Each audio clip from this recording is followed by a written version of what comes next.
Salut, c'est Yann. Aujourd'hui, on va parler de voyage en avion. On va voir pourquoi je vous recommande vivement d'arriver largement en avance à l'aéroport et de vous partager quelques anecdotes, quelques petites galères que j'ai pu avoir et qui me donnent envie de vous partager ces conseils.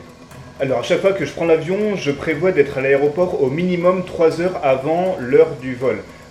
En particulier si c'est un vol international. Si c'est un vol local, c'est un petit peu moins grave, on va dire, enfin c'est un petit peu moins important en quelque sorte. Je vais prévoir d'arriver au minimum 2 heures, 2 heures et demie en avance, mais pour un vol international, au minimum 3 heures. Des fois c'est 3 heures et demie, ça dépend aussi d'autres facteurs qu'on va voir juste après. Alors le premier facteur qui me fait vraiment prendre conscience qu'il faut être tout le temps en avance quand on arrive à l'aéroport, c'est la distance et la durée potentielle du trajet entre chez vous et l'aéroport. Là, il peut se passer des galères. Alors généralement ça se passe bien, si votre taxi il est à l'heure, etc. Sauf que des fois les taxis ils peuvent être en retard, on peut avoir une galère sur la route, que ce soit un embouteillage qui n'était pas prévu ou d'autres types de galères. Et aussi, on peut avoir une annulation simple et méchante, enfin bête et méchante en quelque sorte, du transport pour aller à l'aéroport. Ça m'est arrivé une fois à 6 heures du matin.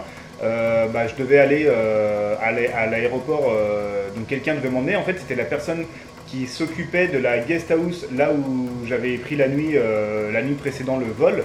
Et cette personne m'avait assuré la veille qu'elle pouvait m'emmener à l'aéroport. L'aéroport était pas loin, il était à peu près à 20-25 minutes de marche. Mais cette personne m'avait dit que c'était bon pour m'emmener en voiture comme ça j'aurais pas à porter en plus les bagages. Et le matin, donc un petit peu avant de partir de chez elle, vers 5h30, cette personne m'annonce que non, c'est pas possible puisque il y a un problème sur la voiture ou elle veut pas démarrer ou il y a plus d'essence ou une connerie comme ça, enfin une excuse bidon. Et du coup, premièrement, heureusement que j'ai demandé à cette personne pourquoi c'était pas possible d'y aller, qu'est-ce qui s'est passé. Et parce que la personne n'est pas venue d'elle-même me prévenir que qu'il y avait une galère, et donc j'ai pas pu choisir une alternative, par exemple commander un taxi, un Uber ou autre. Et donc ça, le savoir au dernier moment, c'était un petit peu la catastrophe. Donc du coup je suis allé à l'aéroport à pied. Heureusement j'avais mémorisé plus ou moins le chemin pour y aller à pied la veille. Et je suis arrivé in extremis comme ça à l'aéroport. Donc suivant les conditions du transport qui est prévu pour vous emmener à l'aéroport, et en fonction aussi de la distance entre là où vous êtes et l'aéroport, prenez suffisamment de marge pour pouvoir anticiper en cas de galère éventuelle. Alors la deuxième raison pour laquelle je vous recommande vivement d'arriver largement en avance à l'aéroport, c'est que des fois ça peut prendre du temps de trouver le bon comptoir, le bon check-in déjà pour être sûr qu'il corresponde bien à votre vol. Moi ça m'est arrivé par exemple une fois de faire 3 fois la queue. La première fois parce que je m'étais trompé de comptoir, de file d'attente. Parce que en fait le nom de la compagnie et le nom du groupe qui détient la compagnie n'étaient pas le même. En fait en gros c'était pas le même nom entre ce qui était marqué sur le comptoir et sur mon billet. Donc j'ai fait une première fois la queue pour rien. Ensuite j'ai fait une deuxième fois la queue à la bonne compagnie, sauf que là j'avais pas fait attention, c'était pour les vols locaux, alors que moi je voulais un vol international. Donc finalement j'ai fait troisième fois la queue, donc j'ai perdu pas mal de temps, comme ça j'ai dû perdre au moins 3 quarts d'heure, 1 heure. Et j'ai pu avoir mon vol, mais encore une fois c'était assez juste.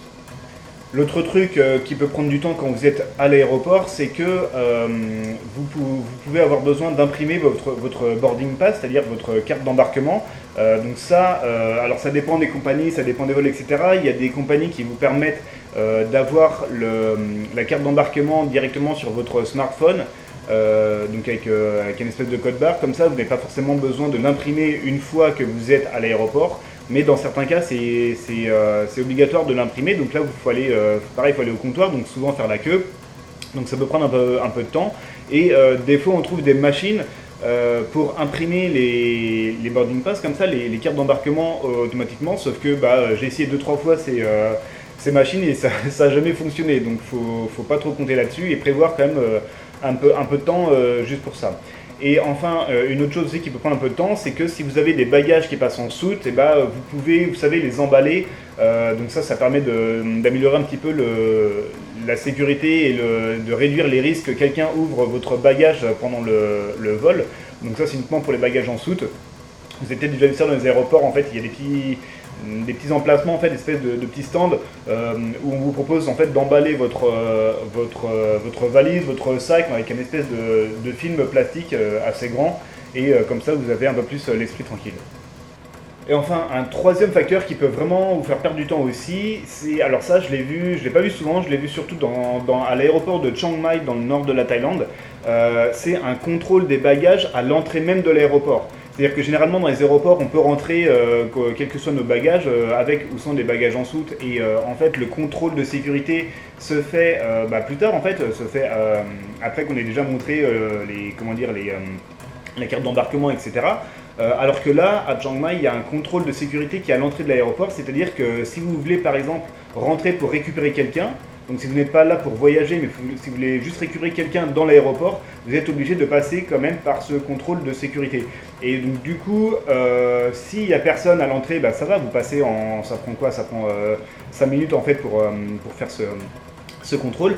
Par contre, s'il y a du monde, et ça je l'avais déjà vu, une belle file d'attente à l'extérieur de l'aéroport pour rentrer et faire ce contrôle de sécurité, ça peut monter à 20-30 minutes sans problème. Donc ça c'est quelque chose si on n'a pas anticipé, c'est encore une perte de temps, et donc ça peut éventuellement vous mettre dans la merde pour la suite.